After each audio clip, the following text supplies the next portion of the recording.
Alright, here we have Ragnarok, part of the Fortnite Squad Mode 4-pack, 4-inch figures. Now, this guy, he is just really, really interesting to look at. There is a lot going on here. He is... I don't know exactly what or how to describe this, but he's something. So let's look at the accessories first. He is obviously, right, standing on a wood-appearing building material figure stand. There's the peg, and on his foot, you can see the holes. He is carrying, let's go with the harvesting tool first. He is carrying what's called the Permafrost harvesting tool. We'll talk a little bit about that in a second.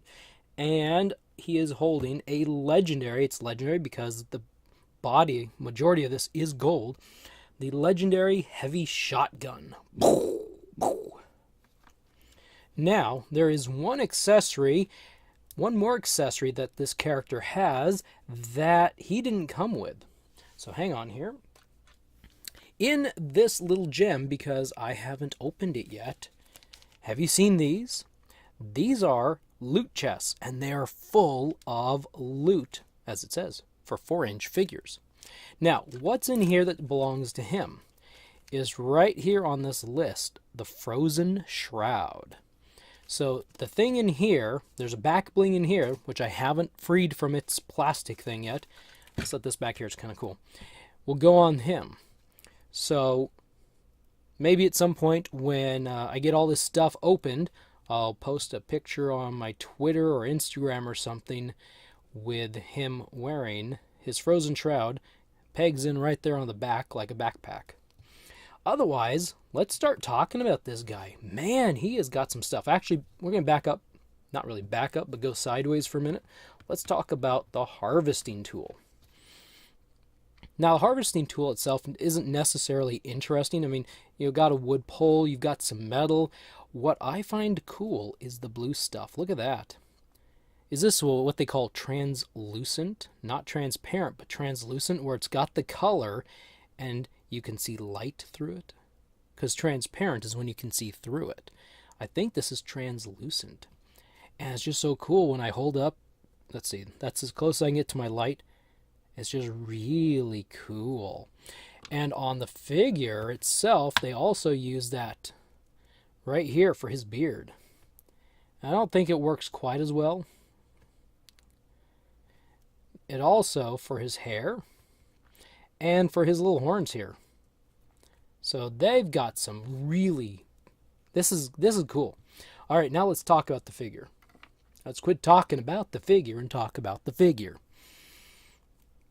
Like I said, he's got a lot going on. He has got some armor. He is like a demon knights of old or something. He's got dark gray shirt, pants, I suppose. He has got some armored leg guards. He's got some armored shoulder pads. He's got some spiky gauntlet.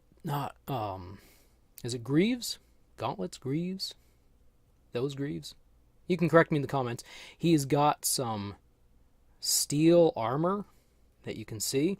He's got, man, he's just got stuff. A cross belt across his chest with buckles.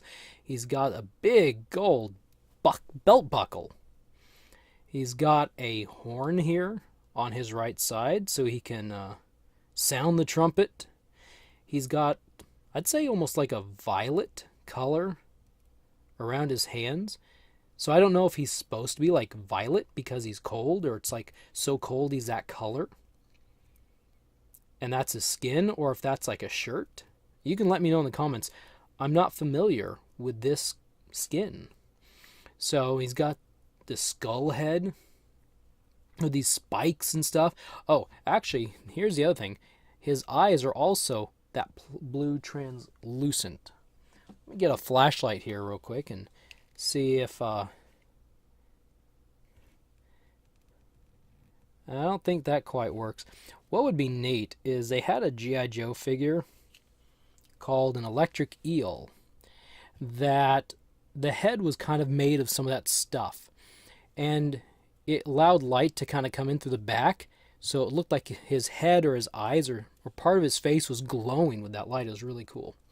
All right, we've talked about this quite a bit. You can see this is an impressive. This is full of decoration. He looks like he's got winter type boots on. Look at these boots. Like this, I can't tell if it's supposed to be a fur boot or they just couldn't mold the fur or what. He's just got so much to look at. I just keep looking at him like I'm going to find something new and something more. The detail is amazing, and the fact that they colored all these little pieces. And look at this, like in his beard. You can see the gold, like the gold decorating. I almost think maybe he's got... Are dreadlocks appropriate for beards? Like a braided beard. And those are the little jewelry hairband things that go on the end. I'm not familiar with that style, so bear with me because I don't really know what I'm talking about. So anyway, this is impressive. Okay, so what's his range of motion? Well, his head really truly has next to no range of motion. That's about all we can turn it. We could kind of make it go up that way. And maybe make it go up that way. Well, if you force it, you might be able to, you get to go that far, but that's about it. That's about it for the rocking. And he's got one of those hinges, but this hair, this is hard. This beard, this is hard. And it hits, you can see it hits the chest. That head cannot bend on that hinge. I'm pushing it back, but it's not... I see that there's a little bit of room.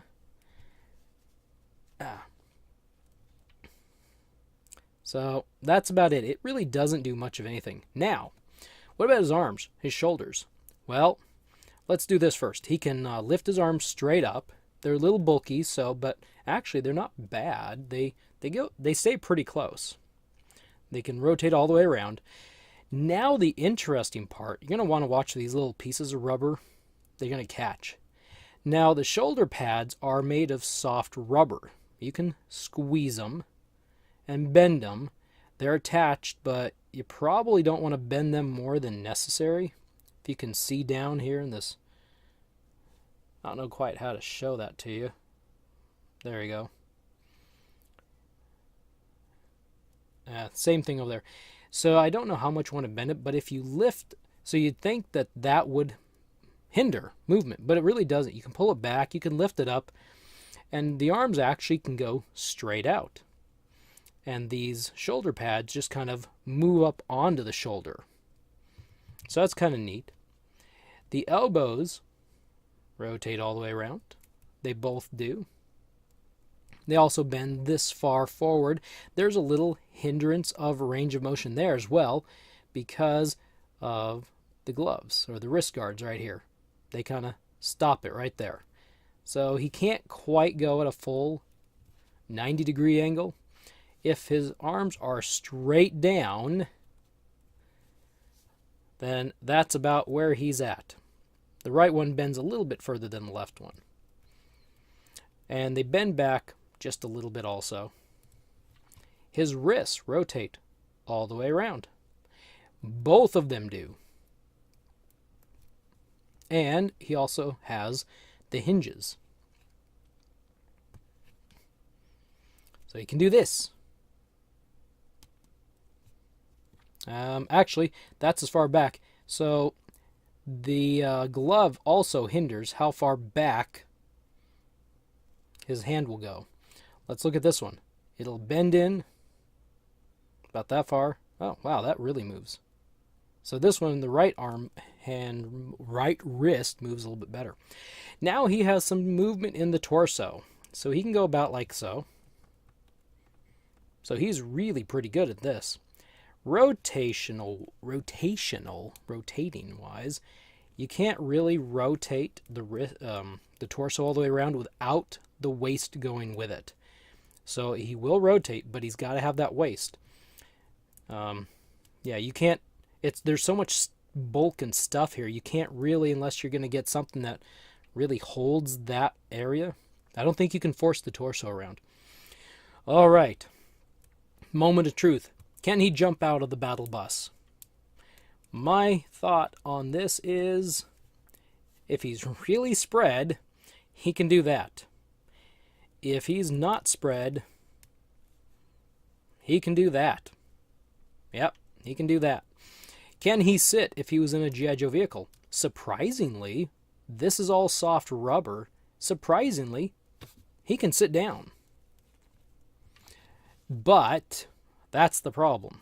The average G.I. Joe vehicle won't allow for that much spread. So you've got to like tilt his thighs and maybe bring his feet closer, but then you've got him sitting like so. The other problem is, and this might be considered a hindrance, the soft rubber belt and hanging down things.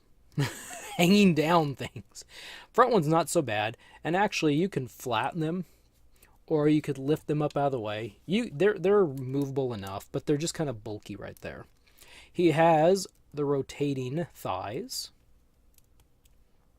like so, like that, and he's got such bulky legs that you don't really notice that he's got double jointed knees. Let's see. And I guess you kind of do. You could bend it back like that.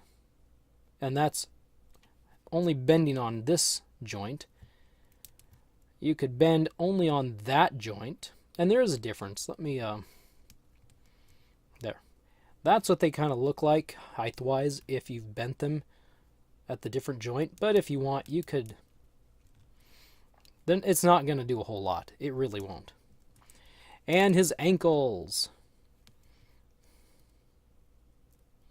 That is about as far down as they point and about as far up as they go, because the armor here kind of hinder that motion, which is fine. You really don't need anybody to be walking that way, I suppose, unless you're going to try and get them like to walk sideways or diagonally up a hill. They do rotate, those ankles. So they can do some fancy stuff, I suppose. It's called fancy if you do that. So anyway, you know, you'd look at this guy and you'd think, wow, he has got probably a 100% range of motion problems. And he really doesn't. He actually has got quite a bit. This is probably, so far, of all the figures I've opened from the Fortnite 4-inch figures, this is probably the best put together one. This one feels sturdy. He doesn't feel like he's going to fall apart. You know, even with this light, soft rubber pieces, I don't feel like they're going to just pull right off. This is probably one of the best ones so far for feeling sturdy and tight. I just got to say. You put them on here and it feels good. You put it on the right leg, it feels good. You can, I would say actually, let's put the heavy shotgun back in his hand here. One thing that I would say would be hindering is the way of properly holding a gun. He could hold a gun this way, but if you want him to try to hold it with two hands, that might, well, there we go. Actually, that worked a lot better than I thought it would. I thought maybe some of this armor would hinder. Now the only problem is, let's get his head turned. There we go. All right. So that worked. So you can do it. Work a little bit at it. You can get him to bend and move. But like I said, this is probably one of the best of all the figures. Tight. He's not falling apart. There's pieces not popping off. Probably at the end of the video, something's going to fall off, and I'm going to regret saying that. But anyway, Ragnarok. This is a great, cool figure. I am going to put him back on his peg, and I'm going to grab that, not the assault rifle, but the heavy shotgun, and his Permafrost harvesting tool. And let's rotate that head. Let's get him to look right at the camera. And there we go. This is Ragnarok.